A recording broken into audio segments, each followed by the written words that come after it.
Respire profundamente.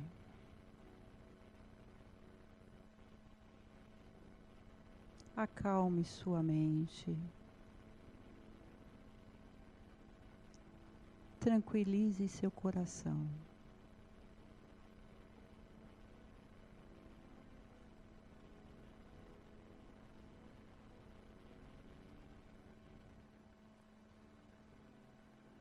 Vamos pedir aos nossos amigos espirituais responsáveis por essa atividade que envolva todos nós em suas energias amorosas, que envolva a todos nós em suas energias curativas do corpo e da alma, que estão esparramadas aqui nesse salão. Que essas energias curativas cheguem aos nossos familiares.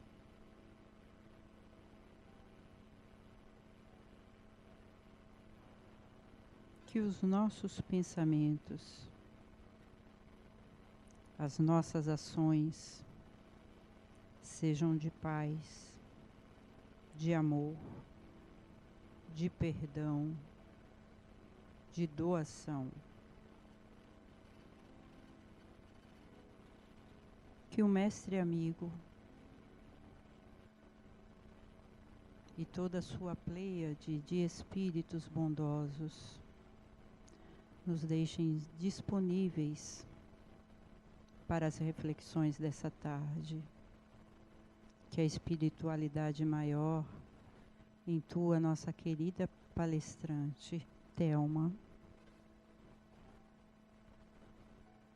para o nosso tema de hoje. Que a paz e o amor do Mestre Jesus esteja conosco em toda a nossa caminhada. Que assim seja.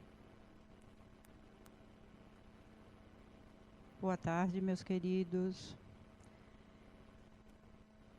Vamos agradecer mais uma vez essa oportunidade que nós temos de estarmos aqui reunidos nessa tarde de sexta-feira. Hoje com a nossa querida palestrante Thelma Calazans, que muito gentilmente aceitou o nosso convite. E ela hoje vai nos falar sobre cura e autocura. Eu deixo vocês com Thelma.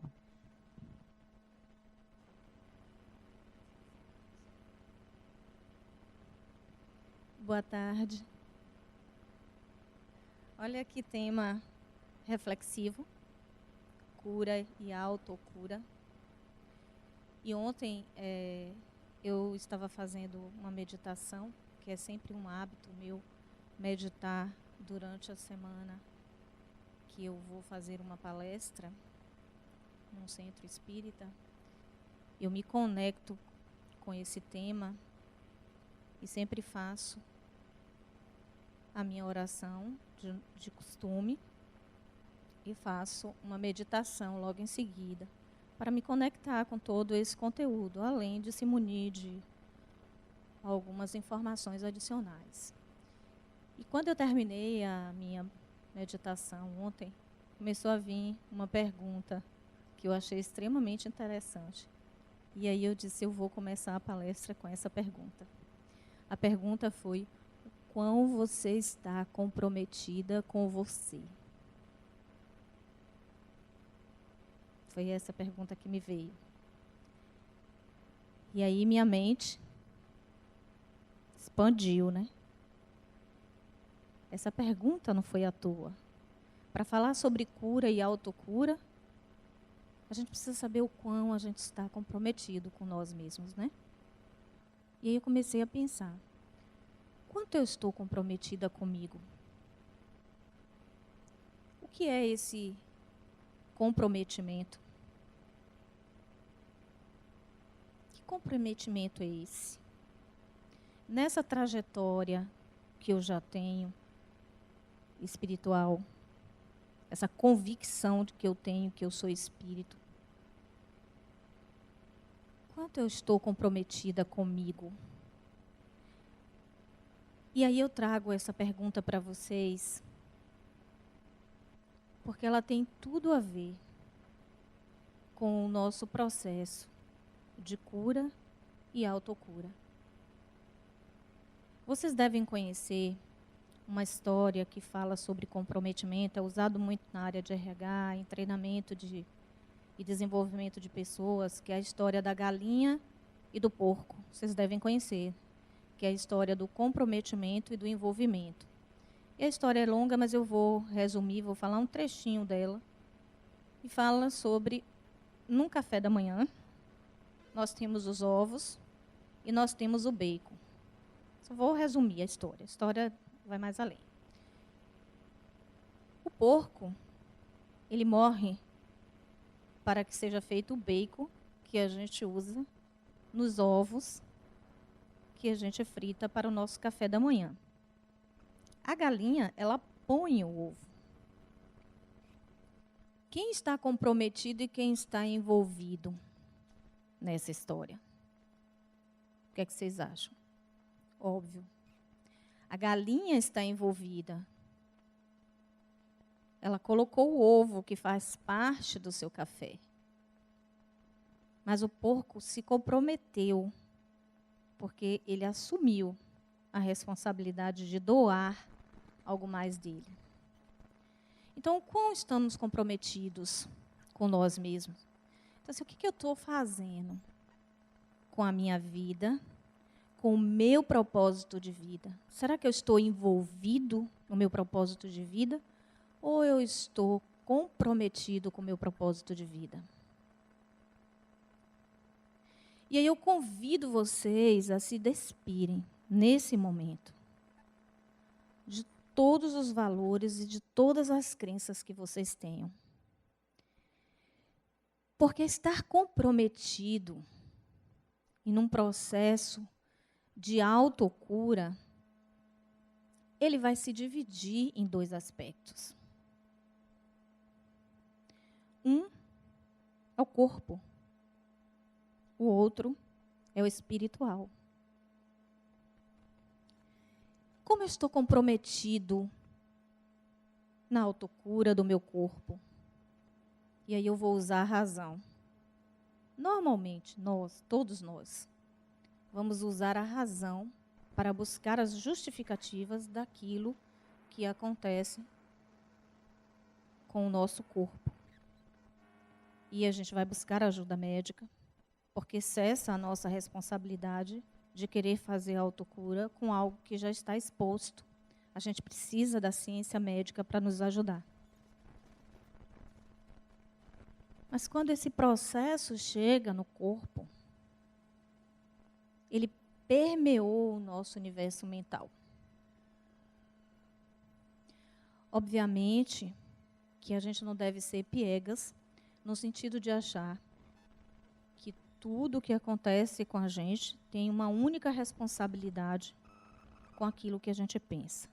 É preciso a gente desconstruir tudo isso. É preciso que a gente vá a esse comprometimento, esse chamado de comprometimento é eu me introspectar, conhecer a minha essência. Este corpo é a manifestação do meu espírito. Ele me foi servido para que eu possa me manifestar e evoluir. É preciso que eu tenha a compreensão nos dois ângulos.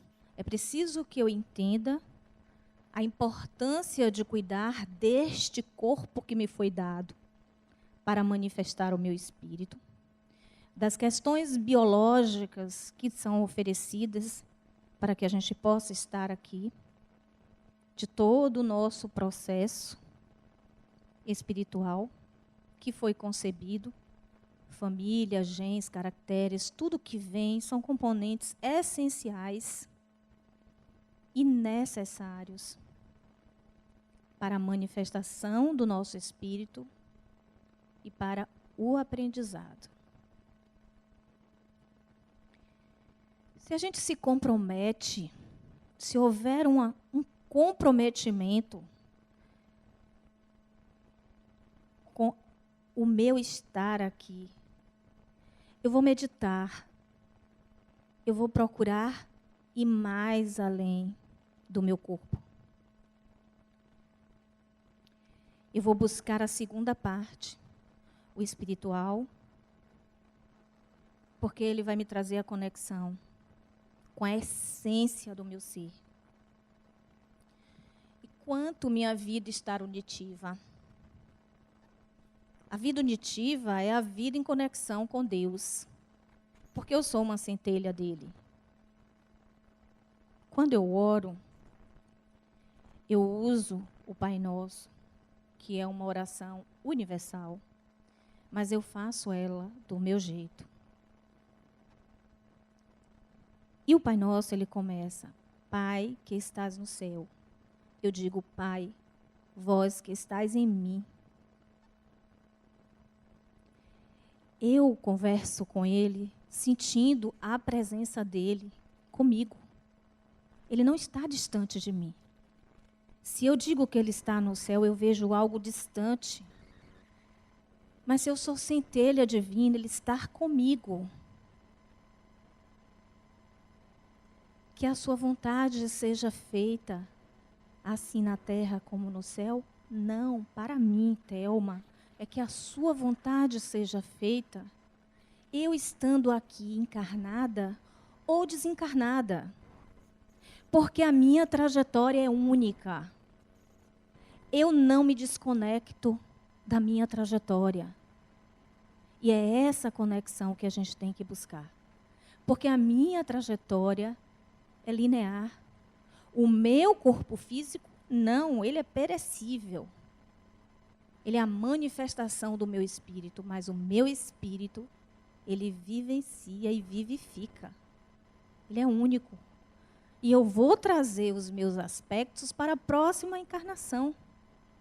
Toda a construção que eu fizer de comunhão com esta encarnação, eu trarei para a próxima. Isso não fica no tempo. O que perece é o corpo. Isso aqui não nos serve. Não é propriedade nossa. Eu não sou Thelma. Thelma é essa encarnação. E aí, quando eu digo a ele que seja feita a vontade dele, tanto eu encarnada como eu desencarnada, eu digo a ele: perdoa. Perdoa as minhas incúrias, perdoa os meus erros e perdoa a minha ignorância. Porque sei que ainda sou ignorante. Porque cometo muitos erros, muitas falhas. E não quero me sentir culpada, Senhor, disso. Dai-me a força, Pai, e me ensina a aprender, a perdoar aquele que me ofende. Porque eu carrego ainda dentro de mim essas angústias. É essa a oração que eu faço.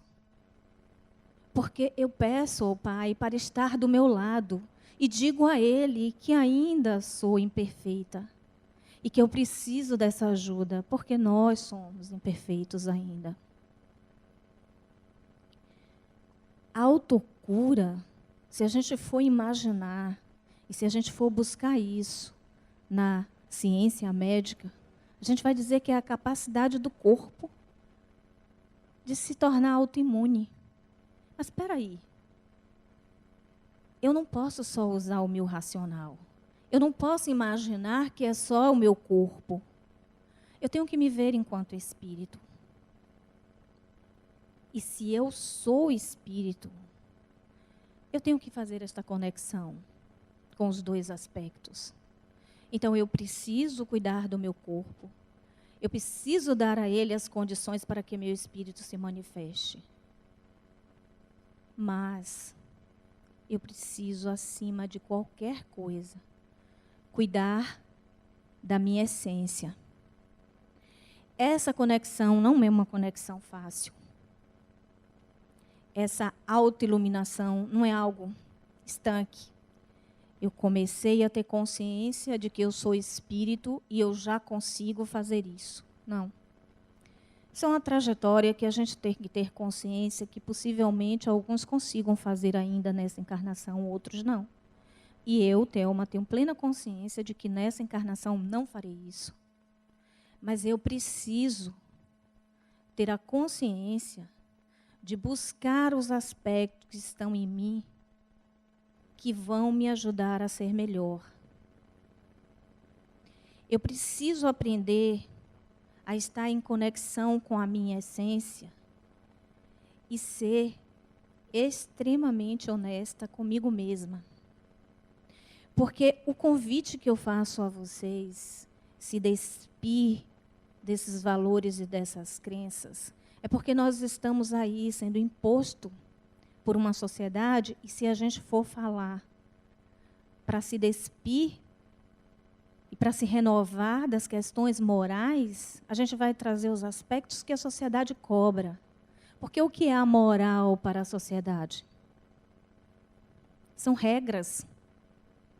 São regras que discernem sobre o bem e o mal. Mas espera aí. Se eu for trazer o meu racional para falar sobre o bem e o mal, e se eu abrir aqui um debate, nós não vamos chegar a um denominador comum. Porque cada um de nós tem um conceito sobre o que é o bem e sobre o que é o mal. E tudo está certo. Nada está errado. Porque o caminho e a trajetória é única. É de cada um. Então, o convite de se despir dessas cobranças do externo é sair desses conceitos que a sociedade nos impõe e introspectar. Meu conceito de bem e de mal, se eu estou aqui, se a reencarnação é uma oportunidade para a minha evolução, se o Evangelho segundo o Espiritismo, em vários trechos, fala sobre a importância das leis morais, sobre a importância desse reconhecimento de nós, sobre a moral, sobre a ética, sobre a caridade. Como é que esse conceito permeia a minha mente?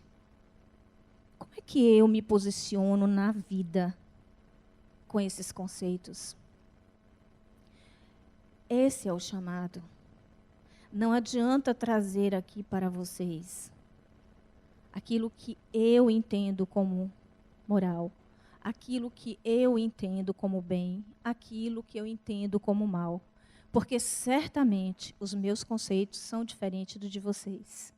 E isso diferencia, porque isso depende do nosso encontro com nós mesmos. Enquanto estivermos no externo, a gente vai estar preso aos valores que a sociedade nos impõe. No dia que vocês estiverem conectados com vocês mesmos, esse conceito é seu e você não vai mais para o debate, porque ele é seu. Porque ele vai fazer parte de sua trajetória, ele vai fazer parte de sua atitude na vida. Essa semana aconteceu algo comigo muito engraçado, eu até comentei com meu esposo, porque eu, de junho para cá, resolvi deixar meu cabelo ficar na cor natural, que é branco.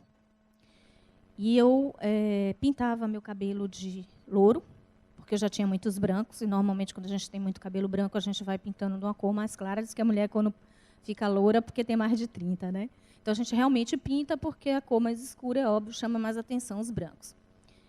E eu comecei a dar mechas no meu cabelo, platinada, porque o meu cabelo já está branco, para que não chamasse muito atenção em relação à tinta que estava saindo, porque eu não queria mais pintar o meu cabelo, eu queria deixar ele na cor normal. Queria deixar ele branco. E essa semana, hoje tem 8 dias, e eu venho cortando curtinho, exatamente para ir tirando o excesso da tinta que ainda tinha no cabelo. E essa semana, semana passada, hoje tem 8 dias, eu fui no salão e pelei, cortei bem curtinho para tirar todo o excesso de tinta que tinha. Eu disse à menina que quando ela estava cortando, eu quero que tire todo o excesso, o máximo possível. Só não consegui tirar um pouquinho aqui na frente, que ainda tem aqui, que parece que é um branco desbotado, mas não é, ainda é tinta. E quando eu cheguei na segunda-feira na empresa, uma senhora tomou um susto. Aí ela não tinha notado ainda que meu cabelo estava branco, porque ainda tinha uns amarelos que era do que eu vinha pintando da. Ela falou: "Nossa, o que aconteceu com você?" Eu falei: "Não estou entendendo sua pergunta." Ela: "Você está desgostosa da vida?" Eu falei: "Por que você está falando isso?" "Olha seu cabelo como está, todo branco." Eu falei: "Você quer ouvir a minha resposta?" É muito interessante. Mas desgostosa da vida em nenhum momento, muito pelo contrário, eu estou muito feliz. Agora eu me despi de crenças e valores que me prende a um conceito. E eu não quero mais pintar meu cabelo. Eu estou feliz como eu estou. O conceito de cabelo branco envelhece, cabelo branco é isso, cabelo branco é aquilo, não me incomoda mais. Eu quero estar assim. Eu estou feliz como eu estou. Eu não estou desgostosa. Então, vejam como a sociedade impõe para a gente. E isso faz parte de um processo de autocura. Se eu não estivesse bem comigo mesma, de fato, isso poderia mexer comigo. Porque, para a sociedade, é como se você estivesse desgostoso da vida. Gente, espera aí. Você assumir um cabelo que você não quer mais pintar. Todo mundo tem cabelo branco. Qual o problema?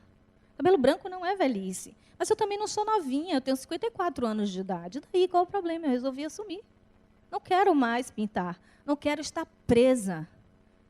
Eu não quero ter o compromisso de ir para salão, pintar meu cabelo porque ele está branco. Eu quero ter o compromisso de chegar no salão e pintar meu cabelo porque eu estou com vontade de botar ele vermelho, porque eu estou com vontade de botar ele azul. Isso eu faço.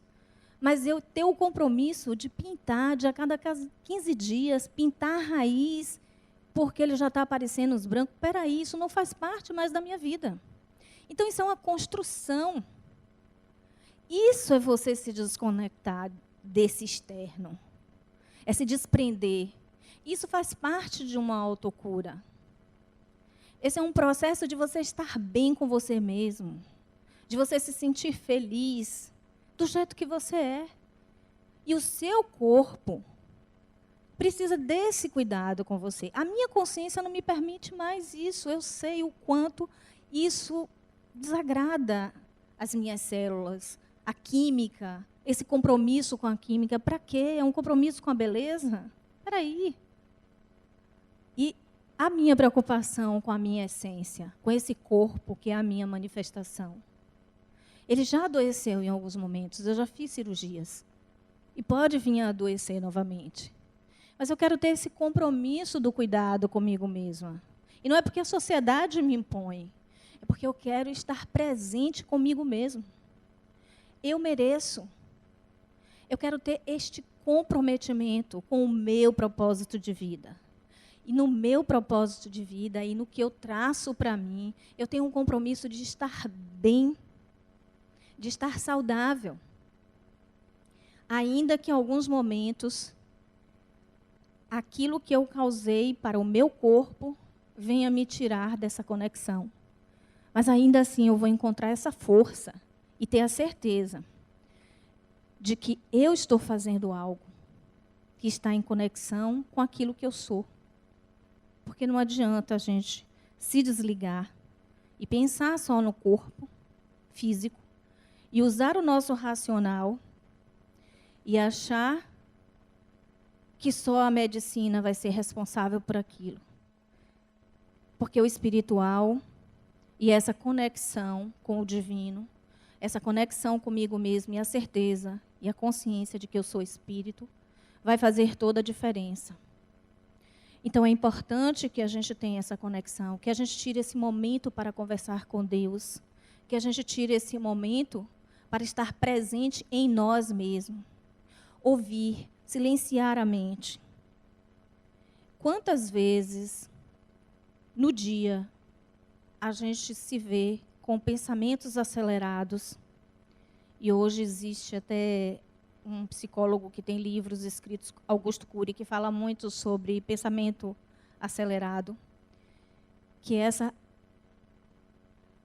preocupação com esse externo que a gente vive, cheio de cobranças, com esse mundo tecnológico que está aí importantíssimo, porque ele veio para trazer a nossa evolução. Agora, nós é que precisamos adequar a essa realidade e não se sentir pressionado, mas como ele veio e a gente não estava preparado, nós que estamos nessa encarnação agora, porque vejam que as crianças que estão nascendo, elas são muito mais conectadas, os jovens de 17 anos para menos, estão muito mais conectados e sabem lidar com esse processo melhor do que nós que já passamos, que a tecnologia entrou na nossa vida. Então, percebam que espíritos que estão vindo, já estão vindo com a conexão com essa evolução, porque a evolução é necessária. Agora, nós não sabemos lidar com ela. E o que é que acontece? A gente se vê prisioneiro, muitas vezes, dessas tecnologias, e nossa mente está acelerada, porque a cobrança é muito grande. São muitos e-mails, é muito WhatsApp, é muita comunicação. Então, a gente fica prisioneiro, porque a gente não sabe lidar com isso. Porque essa evolução veio aqui agora para que a gente aprendesse. E a gente precisa saber lidar com isso. Então, quantas vezes a nossa mente está acelerada? Quantas vezes perdemos as nossas conexões e estamos no piloto automático? Quando a gente vê, a gente está fazendo as coisas automaticamente e nem se dá conta que podia dar um freio e fazer. Às vezes eu discuto muito, porque como eu trabalho com essa área de gestão de processos e gestão de pessoas, eu discuto muito e faço um treinamento sobre administração de tempo para que as pessoas priorizem. Porque o que acontece? Essa velocidade de pensamento nos tira do eixo. Quem não chega ao final do dia com a sensação de que parece que o dia lhe engoliu e você não conseguiu resolver nada? A mente acelerada, muita coisa para fazer e às vezes você perde muito tempo com aquilo que não é prioridade. Eu não sinto isso, porque eu aprendi a administrar. Então, quando eu abro o meu WhatsApp, eu sei exatamente o que eu vou ler e as pessoas que estão conectadas com aquilo que eu vou fazer durante o dia.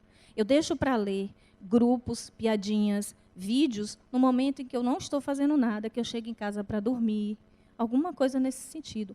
Eu leio porque o WhatsApp hoje é um meio de comunicação. Então, a gente precisa aprender a fazer prioridades. Eu abro o e-mail, tem um monte, mas eu vou selecionando aqueles que são prioridades para mim. O que é que está conectado com aquilo que eu vou fazer hoje? Que eu estou dependendo de uma resposta. Eu tenho uma resposta de Zésa confirmando, eu vou abrir. Eu tenho uma resposta de uma outra palestra, de uma aula, de um treinamento, seja o que for, eu vou abrir. Os e-mails que não me interessam, naquele momento, que é algo que eu sei que não vai me trazer uma conexão com o dia, eu deixo para depois. Mas muitas pessoas não conseguem fazer isso.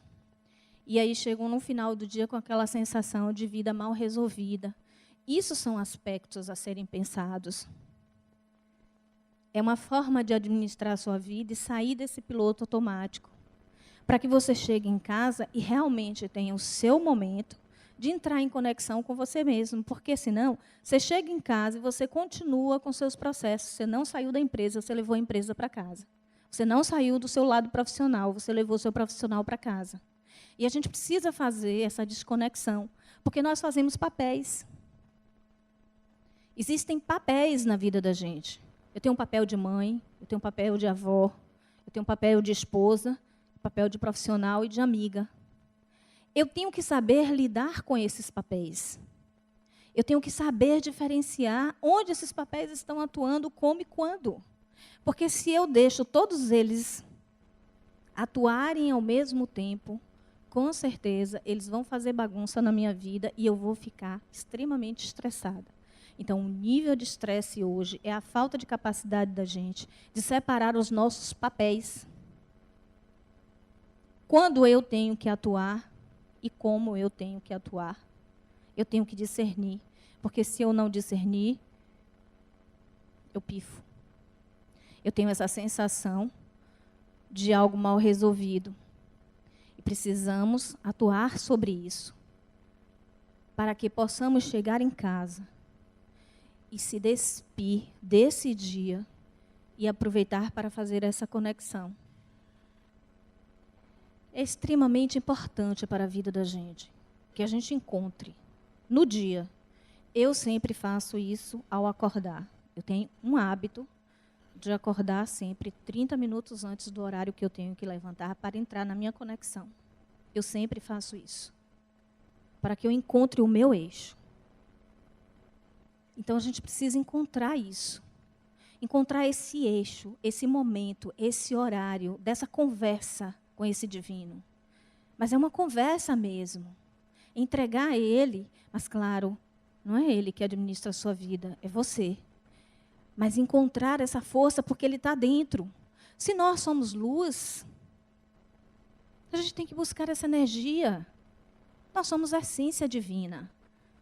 E a cura e a autocura está intimamente ligada com essa conexão dos campos mórficos que nós temos no nosso dia a dia. Se você não prepara a sua energia para combater o que vem de fora, você está com o campo aberto. E isso lhe tira do eixo. Não permita que alguém lhe tire do eixo. Não permita que o outro faça aquilo que ele quer que você seja. Não permita isso. Entre na sua conexão. Tem pessoas que têm uma capacidade muito grande de sugar a energia da gente. Mas ainda assim, tente, mantenha. Eu sempre uso, até o último instante, porque eu não sou passiva. Eu não me calo diante das situações. A gente não deve se calar diante das situações. Mas a gente deve aprender a lidar com aquilo que pode lhe tirar do seu eixo. Se a gente não consegue administrar isso, a gente fica desconectado. E o nosso campo fica aberto. O nosso campo fica aberto para uma série de coisas, inclusive o adoecimento. E sempre o adoecimento, as questões menores, porque existem, claro, não vamos falar aqui do adoecimento do corpo físico de uma forma generalizada, porque eu aconselho quem não é aluno da ULI, estudar, se matricular na Universidade Livre do Espírito, e vocês vão compreender, porque eu teria que falar aqui mais uma palestra sobre o que é o adoecimento do corpo físico, já o propósito espiritual. Então, algumas coisas vêm de questões de vidas passadas que a gente traz e pede para passar nessa encarnação. Mas não é algo assim tão sublime como eu estou falando, não. É um aprofundamento muito maior. Eu teria que falar a palestra inteira aqui só sobre isso. Alguns adoecimentos do corpo físico são propósitos nossos para a nossa evolução mesmo. Porque a gente precisa perguntar, para que isso está acontecendo comigo? Porque, em vias de regras, tudo, exatamente tudo que nos acontece tem um propósito evolutivo. E a gente só reflexiona depois que a gente passa. É natural, é humano. A gente sai da centelha divina, sai da essência divina e se perde quando nós estamos no problema. Porque a gente nunca pensa nas possibilidades. Na maioria das vezes, o problema envolve a gente, toma a gente vive o problema. A partir do momento em que você faz conexão divina, e que você mantém o seu eixo, que você não deixa que nada entre no seu campo, você começa a viver o problema, mas enxergar possibilidades. É aí que a gente faz a transição. É aí que a gente dá o passo de fazer a virada, de fazer a transformação. Mas enquanto a gente se envolve no problema, vivencia ele e passa a ser refém deste problema, a gente não consegue enxergar as possibilidades. Se predispor à meditação e a encontrar o eixo, a luz começa a dar start e dizer, vá por aqui, vá por ali, mas no problema a gente não enxerga. Então, é necessário que a gente faça isso. É necessário que a gente tire esse momento para nós mesmos. Encontre o melhor momento. Pode ser um dia, pode ser todos os dias, pode ser manhã, pode ser noite, tarde, em casa, na praia, no jardim, onde vocês acharem que é conveniente, mas não deixem de fazer. Não deixem de encontrar a sua essência, de estar com ela, de ouvir a sua essência. O quão você está comprometido com você. Que compromisso eu tenho comigo, com a minha trajetória? Que propósito eu tenho aqui, nessa encarnação? Eu ouço isso? Eu estou no piloto automático, eu nem me percebo. Mas se eu tirar momento para ouvir, eu vou entender. Eu sei qual é o meu propósito. Eu sei disso. E eu trilho nesse caminho. Quando eu percebo que eu estou saindo dele, eu me puxo. Porque eu consigo conversar comigo mesma e ser verdadeira comigo. Eu posso mentir para o outro. Eu posso fazer papéis para o outro. Mas comigo mesma, eu sou extremamente sincera. E sou rude comigo mesma. Eu puxo minha orelha. Eu digo as coisas bem firmes para mim. Eu me faço perguntas firmes. Porque eu preciso disso. Preciso fazer perguntas firmes na minha vida. Para que eu entenda qual é a minha trajetória, meu caminho. Para que eu não perca essa trajetória. Para que eu não perca isso. Isso é extremamente importante. Se a gente deixa isso ao léu, se a gente vive nesse externo, nesse mundo cheio de cobrança, a gente não se conecta. E é aí que a gente se permite o adoecimento. E esses adoecimentos que eu falo, as questões de pele muitas vezes estão vinculadas com alguns problemas de estresse. Problemas de gástrico estão ligados ao estresse. E outros, e outros, e outros. Porque a gente se desconecta. E é algo que a gente pode fazer a conexão. E quando eu digo que a gente pode fazer a autocura, não é responsabilizar que a partir do momento que eu começo a fazer uma meditação, a partir do momento que eu começo a me conectar com o divino, que o meu corpo vai estar curado. Não vamos fazer isso. A gente precisa da ciência médica, porque quando passou para o corpo físico, há uma necessidade de uma cura medicamentosa. Não que a gente deva desprezar a nossa conexão divina, porque ela em paralelo e junto já ao processo vai nos ajudar a dar uma transformação mais rápida e maior. Existem muitos casos em que quando você faz essa conexão com o seu Deus, com a sua essência, você faz uma transformação muito mais rápida. E você consegue, muitas vezes, expandir isso. Tem um caso na minha vida, que é o caso de minha mãe. Quando ela descobriu que estava com câncer, os médicos chamaram os filhos e disseram que minha mãe não tinha 6 meses de vida. E nós não contamos para ela isso.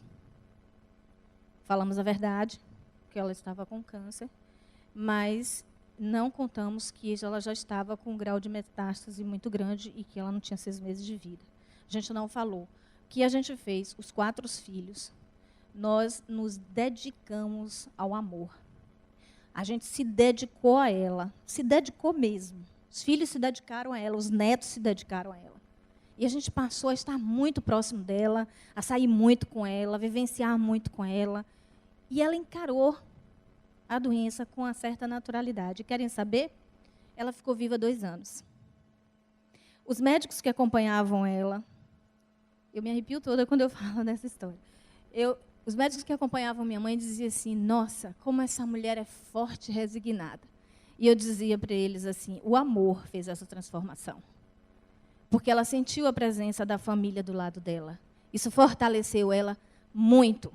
Então, são essas coisas que mudam a vida da gente. É a descoberta da nossa essência, é o amor. O amor tem que se fazer presente na vida da gente. A gente esquece disso. E eu não estou falando desse amor, sentimento que a gente tem por marido, por filho. Não é esse amor que eu estou falando. Eu estou falando do amor da essência divina. Esse que é sem compromisso, sem cobranças. Porque esse amor de relacionamentos, eles são cheios de cobrança. A gente cobra mesmo. Mas o amor que a gente doa para alguém, sem pedir algo em troca. Esse amor que é a vontade de ver o outro bem, de ver o outro feliz. faz diferença na vida da gente. Então, a gente precisa também se imbuir deste amor. Mas não é só pelo outro, não, por nós. O quanto vocês estão se amando. O quanto vocês se olham no espelho e dizem assim, eu amo você. O quanto vocês se abraçam. O quanto vocês estão se despindo desses valores, dessas cobranças da sociedade, de que você deve ser assim ou assado, e que você está sendo quem você quer ser. Porque a gente precisa ser quem a gente quer ser. A gente precisa seguir o nosso propósito de vida. Eu não preciso sair por aí pisando ninguém, nem atropelando ninguém, para que meu propósito esteja aqui dentro de mim, que eu faça ele valer e que eu esteja feliz. Porque eu estou feliz como eu sou. Isso a gente precisa encontrar na nossa vida. Isso faz toda a diferença. Não precisa discutir com ninguém. Eu não preciso brigar para que o outro entenda o meu propósito, porque ele é meu. Não entro nessa discussão. Eu não permito que aquilo que o outro tem de desagrado invada a minha vida. Não posso permitir isso, a trajetória é minha. Se alguém tem raiva de mim, isso é problema dele. Se eu me conecto com a raiva dele, eu trago ele para o meu campo. Eu não quero isso para mim. Eu não quero ficar com alguém grudado igual um vampiro, porque tem raiva de mim me acompanhando. De jeito nenhum. Ele está com raiva, deixe ele lá no processo dele. A gente precisa se desvincular disso. Eu não preciso ter alguém que tem raiva de mim o tempo todo falando dessa pessoa e me conectando com ela. Esquece. Deixa ela lá com a raiva dela. O processo é dela. É ela que tem raiva de mim, não sou eu que tenho dela. Eu não tenho que ter raiva. Eu não tenho que ter raiva. Eu tenho que compreender o processo dessa pessoa. Eu tenho que entender que ela não está no estágio da minha compreensão. E nem por isso está me favorecendo a ser melhor do que ela, de jeito nenhum. Mas eu tenho a minha compreensão. Eu tenho a minha calma dentro de mim. Manter essa calma dentro de si mesmo é valiosíssimo. Porque quando você encontra esta calma dentro de você, ou seja, a sua certeza, você não precisa estar mais discutindo para que o outro entenda. É muitas vezes difícil isso. Muitas vezes difícil. Mas não é uma trajetória impossível. Não é impossível. É um exercício diário. É preciso que a gente se comprometa com nós mesmos. É preciso que a gente faça disso uma rotina na nossa vida, como é a vida profissional, como é a vida social. É preciso que a gente traga isso à consciência, a importância que eu tenho comigo mesma. Que amor eu tenho por mim. O que estou fazendo comigo mesma. O que estou fazendo com a minha vida. A cura e a autocura é sua. Você tem a capacidade de fazer essa transformação. Qualquer um de nós temos, porque todos nós somos luz. E sabe, uma trajetória fantástica é aquela em que a gente aprende e que a gente dissemina. Quando no Evangelho, Jesus diz, coloque a tua luz no alqueire, ele quis dizer, coloca mais alto para que todos que estejam ao seu redor possam ser iluminados. Esse sentimento de caridade é quando você compartilha. Deixa o outro se acalmar e diga para ele que ele precisa se iluminar. Você não precisa entrar nesse processo. Mas é algo extremamente difícil. Não é fácil. Não é algo fácil da gente fazer.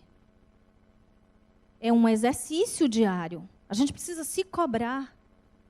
Porque quando a gente se vê, está lá no embate, está brigando, está discutindo. E o pior, não menos, além da discussão em si, você ainda leva isso na sua mente. Porque quantas vezes o seu mental, você se prende ainda lembrando aquela discussão e pensando assim, eu devia ter dito isso, devia ter dito aquilo, devia ter feito assim, devia ter feito assado. É ou não é? Então, quantas vezes, além da discussão em si, que tira o desequilíbrio e lhe tira do eixo, você ainda vai para uma conexão mental, para o seu campo mental, e traz toda essa energia, e se prende e se liga ao outro. Porque vocês sabem que a obsessão, ela se dá tanto do encarnado para o o desencarnado, como o desencarnado para o encarnado, como de encarnado para encarnado. Vocês sabem disso, né? A obsessão, ela não existe só do mundo espiritual para a gente, não. A gente também tem obsessão por desencarnado, principalmente mãe, marido, quando desencarna, que a gente fica nessa conexão, chorando muito e lembrando. A gente traz essa energia para próximo da gente. Como também, quando a gente se liga à energia de alguém, que a gente tem muito de sabor, digamos assim, para não dizer raiva, porque é um sentimento que a gente tem mesmo, a gente se conecta a essa pessoa e se liga a ela. Então, por isso, quão importante praticar o perdão.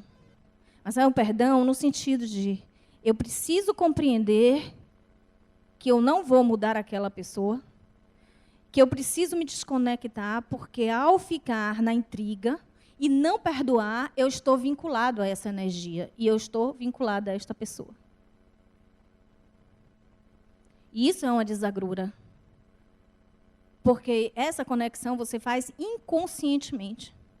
Então é melhor que sempre que você tiver qualquer dificuldade com alguém, resolva, bote para fora, diga tudo que você tem para dizer, voe no pescoço, mas deixe ali. Resolva ali e se desconecte. Saia. Saia dessa energia. Tire ela. Se desconecte dela. Não traga mais na sua mente. Porque esse mental lhe conecta de novo. E você vai ficar preso a essa energia.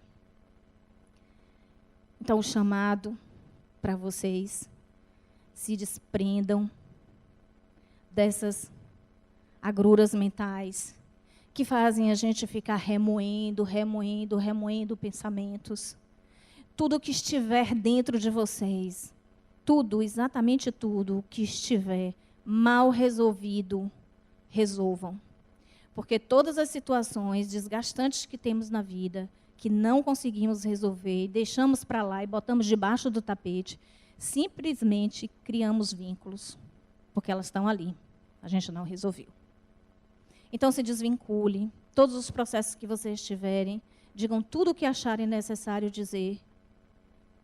Tudo que sentir vontade de dizer, diga. Se sentir vontade de pedir desculpa, peça. Se não sentir vontade também, não peça. Mas se desconecte dessa energia. Nós não estamos aqui para ser bonzinhos. E não devemos carregar sentimentos de culpa simplesmente porque o outro machucou a gente e a gente deve ficar calado porque eu sou espírita e eu vou dizer amém. Não, isso não existe. O espiritismo lhe chama a uma responsabilidade. E a responsabilidade sua é de ter noção da sua vida, enquanto ser humano, na sua posição na vida, e também de se impor e dar limite aos outros. Porque tem espíritos que não sabem e eles precisam entender. Então, não estamos aqui para ser bonzinhos. Estamos aqui para fazer uma trajetória, para serem sinceros, principalmente com vocês mesmos. Procure a sinceridade interior.